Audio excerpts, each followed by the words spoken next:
savez, l'islam, c'est une religion universelle. Qui dit universelle, ça s'adapte selon les époques, selon les événements et les endroits.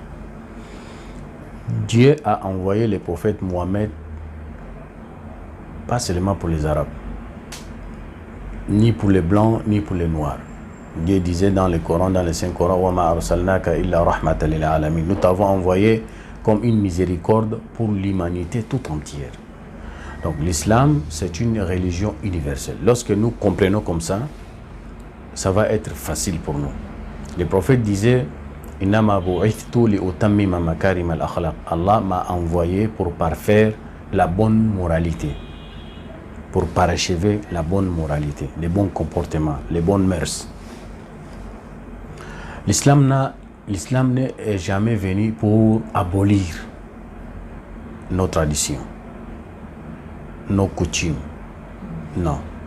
L'islam est venu juste apporter des corrections. L'islam est venu juste apporter des corrections. Si vous avez des pratiques que vous pratiquez avant l'islam, par exemple, les Arabes, ils ont leurs traditions.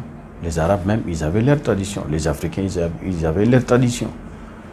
Donc, la tradition qui va à l'encontre, qui contradisent les textes divins, donc l'islam corrige. Les traditions qui sont bonnes, l'islam les confirme. Donc il est venu juste pour parfaire, c'est-à-dire corriger les mauvaises habitudes, les mauvaises pratiques. Par exemple, dans nos coutumes bantoues, on adore le charlatanisme, les ganganga. Donc ça va dans le cadre des fétiches, des fétichismes, ou même des polythéismes. Alors, Dieu nous a créés uniquement pour son adoration.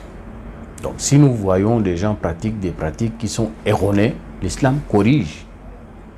Je donne encore un autre exemple. Par exemple, les mariages. Le cas des mariages. Dans nos traditions, nous avons des mariages traditionnels. L'islam n'a jamais contredit les mariages traditionnels. L'islam les confirme. Il les confirme. Si par exemple quelqu'un, il n'était pas musulman par exemple, une personne, elle n'est pas musulmane, elle a épousé sa femme, par exemple, l'homme a épousé sa femme à la coutume. À la coutume, ça veut dire quoi? Je viens chez les parents, je me présente, je prends votre fille en mariage pour que papa de la femme ou la famille donne leur accord. Je verse la dot. On fait la cérémonie. Je prends la femme. C'est ma femme à la coutume, n'est-ce pas?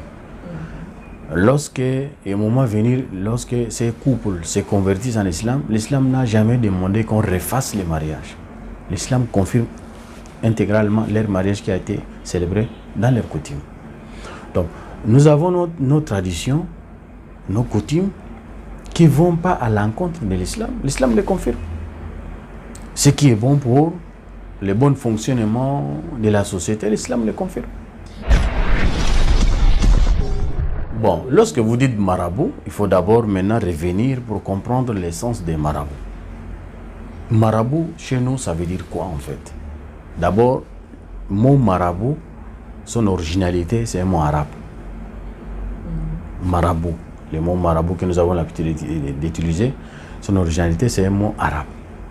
Marabout veut dire al-murabbi, l'éducateur, quelqu'un qui éduque les enfants. C'est un éducateur. Donc, murabbi, c'est ça, quand on a coupé, on a dit marabout. Donc, si dans ce sens-là, que vous dites que lui, là, c'est un marabout, c'est un éducateur, il enseigne les enfants, les Corans, les petites choses préliminaires pour la prière, pour la pratique de l'islam, c'est un marabout parce que c'est un éducateur. Mais maintenant, nous, on a pris ces mots-là, on les utilise dans les mauvais sens, en fait. On fait des pratiques. Et les pratiques charlatanisme, en fait. On prend les versets coraniques, on prend certaines choses, on mélange pour lancer les gens, des choses mystiques, en fait. Ça, là, ça va directement dans le cadre des charlatanismes, des fétichismes. Et l'islam condamne ça fermement, en fait. On ne peut pas prendre la religion et on utilise ça dans les mauvais sens. Donc, il ne faut pas qu'on joue avec les mots, en fait. Quand on dit marabout, chez nous, en islam, l'essence des marabouts, ça veut dire quelqu'un qui a appris et il éduque les enfants. Éducation noble. Mais dans nos traditions, maintenant, on a pris les marabouts, là, on fait d'autres pratiques derrière ça, en fait. Donc, il faut qu'on fasse la part des choses. Donc marabout dans quel sens? Marabout est un féticheur, donc il faut appeler le chat par son nom. Un féticheur, c'est un féticheur, il ne peut pas être marabout. Bon, ici, on ne peut pas directement citer des noms de pays ou bien des nations ou bien des individus. On cite juste les pratiques. Les pratiques que les gens font par ici, par là, comme vous faites allusion, qu'on adore des individus, ça va directement dans le cadre de l'associanisme. Alors, on n'adore pas des individus. On ne glorifie pas les individus. On adore que Dieu est unique. Même prophète Mohammed, il n'a pas la part dans l'adoration. Il est le serviteur et le messager de Dieu. Il est l'intermédiaire. Dieu lui a envoyé pour venir transmettre les messages. Il n'a jamais dit qu'il faut m'adorer. L'adoration est réservée exclusivement à Dieu, le grand Dieu créateur des cieux et de la terre. Le Coran, c'est un livre universel. Dieu nous a parlé dans le Coran en disant que le Coran c'est un remède.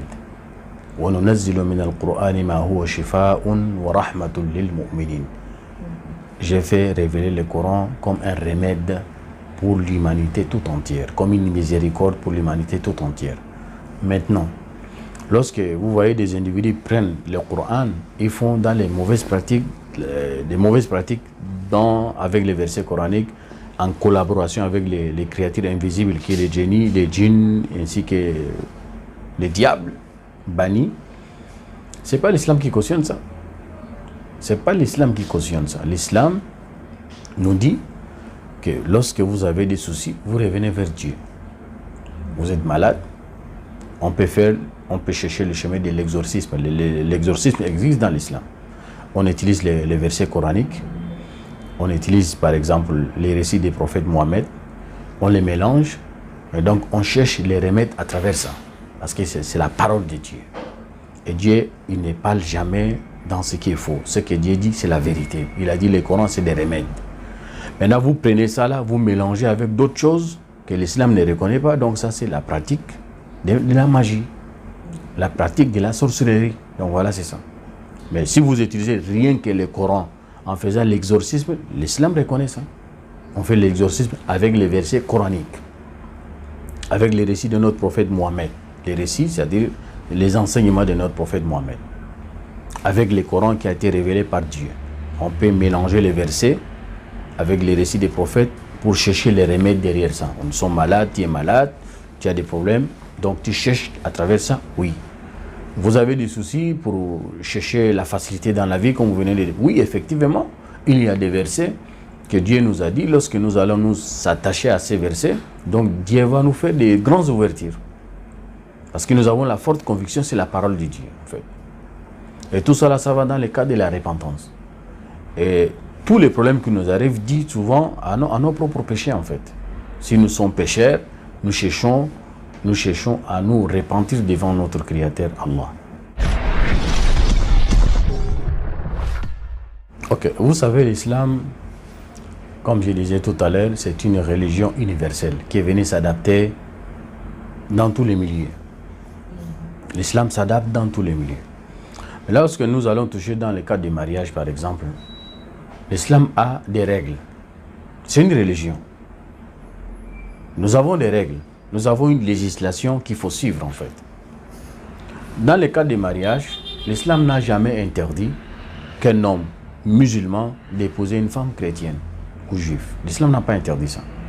L'islam n'a pas interdit un homme musulman d'épouser une femme chrétienne ou juive. Mais le contraire est interdit. Une femme chrétienne, une femme musulmane, autant pour moi, ne peut pas épouser un homme chrétien.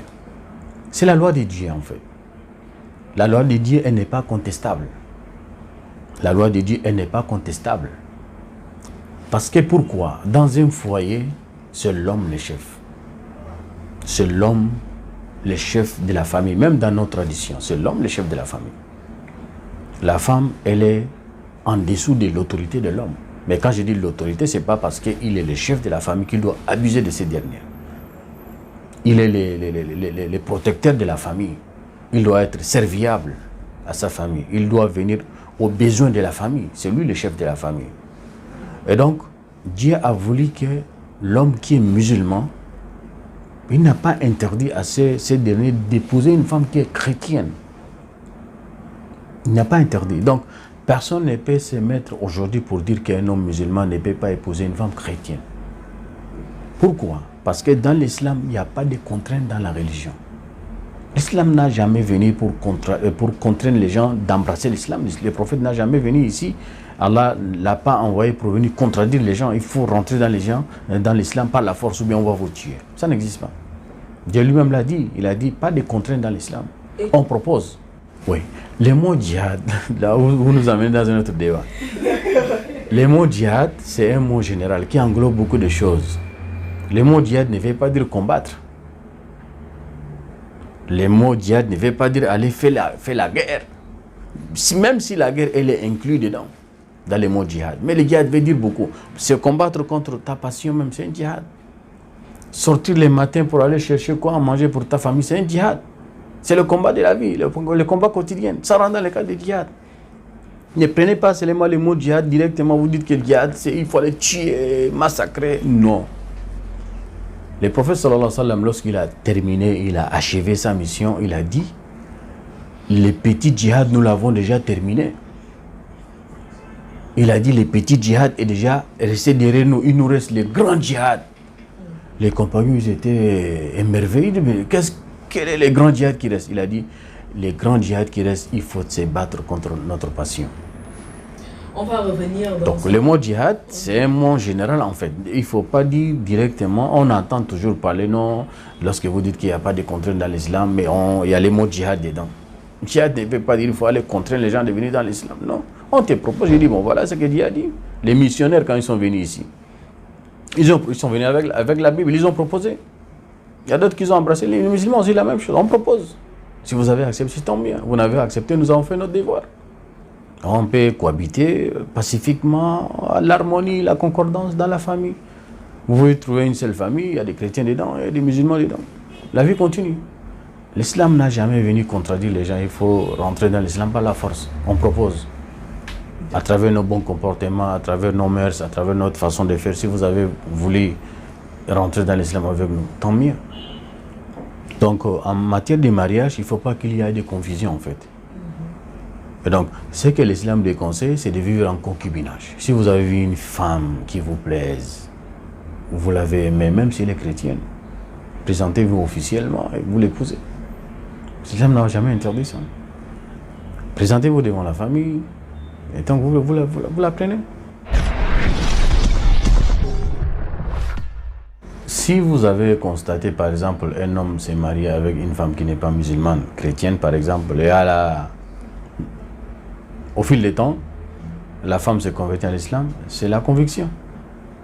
C'est ce que je vous ai dit. L'islam est venu juste proposer. Peut-être elle a vu que son mari pratique. Il est bon dans son comportement, dans sa façon d'être avec elle. Il ne ment pas, il ne triche pas, il ne la trompe pas. Un mari idéal, un mari responsable. Elle était épatée par exemple par son comportement, sa façon de faire. Et c'est comme ça qu'elle a embrassé sa religion. Mais si le mari qui lui a contraint de se convertir, ça c'est un défaut.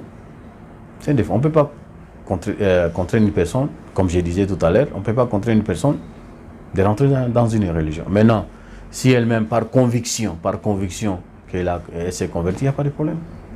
Pas de problème. Donc ça c'est l'objectif même. C'est l'objectif même où l'islam avait demandé ou avait autorisé qu'un homme musulman doit épouser une femme chrétienne. Dans l'espoir afin que cette dernière, à travers son bon comportement, peut-être elle peut embrasser sa religion, c'est tout. Les religions, ils sont venus corriger ce qui ne va pas, comme je dis là. Bon, d'abord, il n'y a pas de religion. Il n'y a qu'une seule religion. Il n'y a pas de religion. Arrêtez de faire l'amalgame en fait. Il y a des christianismes, des judaïsmes, de l'islam. Le christianisme, le judaïsme et l'islam font une seule religion. Ce n'est pas des religions, ce n'est pas plusieurs religions, c'est une seule religion. Mais bien évidemment avec des législations différentes. Moïse est venu avec l'islam. Jésus est venu avec l'islam. Mohamed est venu avec l'islam. Abraham est venu avec l'islam. Donc, vous êtes étonnés. L'islam veut dire quoi? C'est la soumission. C'est la paix. Jésus n'est pas venu prêcher la soumission. Vous contredisez? Il n'est pas venu avec la soumission. Il a demandé aux gens d'adorer Dieu. Il est venu avec la soumission. Il n'est pas venu avec la paix. Moïse, ce n'est pas la même chose. Abraham, ce n'est pas la même chose. Tous les prophètes et les messagers qui ont précédé notre prophète, ils sont venus avec la même mission. Adorez Dieu unique et soumettez-vous à lui. Et ils ont promis la paix. Le prophète Mohamed aussi est venu avec la même chose. Il est venu dire aux gens d'adorer Dieu et se soumettre à l'islam. Et l'islam, c'est la paix. Mais bien évidemment, avec des législations différentes, c'est-à-dire des lois différentes. Ce qui était par exemple valable à l'époque de Moïse, peut-être n'est pas valable maintenant. Ce qui est valable maintenant, peut-être n'était pas valable dans leur époque. Donc, selon les contextes et les événements, les législations peuvent changer. Mais le but est unique. Le but, c'est quoi? Dieu a dit, j'ai créé l'humanité uniquement pour mon adoration. C'est Dieu qui a dit ça. Et il a envoyé ses émissaires, les prophètes et les messagers pour prêcher aux gens le monothéisme. Il les a envoyés pour prêcher le monothéisme, c'est-à-dire l'adoration de Dieu unique. C'est ça l'islam. Donc arrêtons de dire que non, l'islam c'est une religion, et le christianisme c'est une religion. Non, c'est une seule religion. Mais bien évidemment avec des législations différentes. Donc, si il est ainsi, c'est que l'islam, dans la grande famille, est venu dire aux gens d'adorer Dieu. Mais bien évidemment, nous avons la vie courante en fait. Il y a des traditions, des choses qui se passent. Et donc, des choses qui vont à l'encontre avec ce que le but que Dieu nous a créé, l'islam corrige. Ce qui ne contredit pas l'islam, l'islam le confirme. Ce qui n'est pas bon, on abolit. Alors. Donc, lorsque vous dites maintenant les Africains, parce que nous sommes en retard, pourquoi on ne se développe pas? Parce qu'on s'accrochait à des nouvelles obédiences, telles que des nouvelles religions qui sont venues perturber nos traditions. Non. Il ne faut pas qu'on fait des confusions en fait. Là où vous faites allusion par exemple à la démocratie par exemple. Ce qui est par exemple valable en Europe ne peut pas valable ici. Ne peut pas être valable ici. Oui, c'est vrai. Là, vous m'amenez à parler de la politique en fait. La démocratie par exemple. Nous allons toucher par exemple la démocratie. Pourquoi nous cherchons à imiter les Blancs? C'est-à-dire l'Occident en fait en général. La démocratie chez eux, en principe, ce n'est pas la même démocratie en Afrique. En principe, ce n'est pas la même démocratie. Chez eux, l'enfant peut dire à papa menteur. Il peut dire à maman, maman tu mens. Chez nous en Afrique, ça n'existe pas. Chez nous les Bantous, ça n'existe pas. Un enfant ne peut pas dire à son papa, papa tu mens. Maman tu mens. Mais c'est au nom de la liberté.